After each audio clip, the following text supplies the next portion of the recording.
Hey guys, this is one last video update for you guys.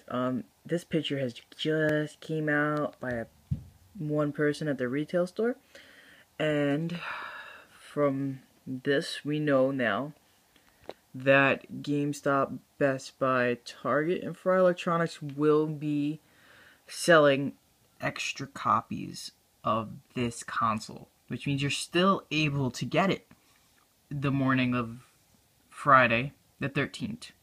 The release day. So if you go there in the morning before everyone else, you might still have a chance to get this lovely DS. I, for one, am going to attempt it and see what happens. Hopefully I get one. For you guys, hopefully you get one too. Anyways, good luck. This is probably my last update for this, because this seems to be the best news I've come across.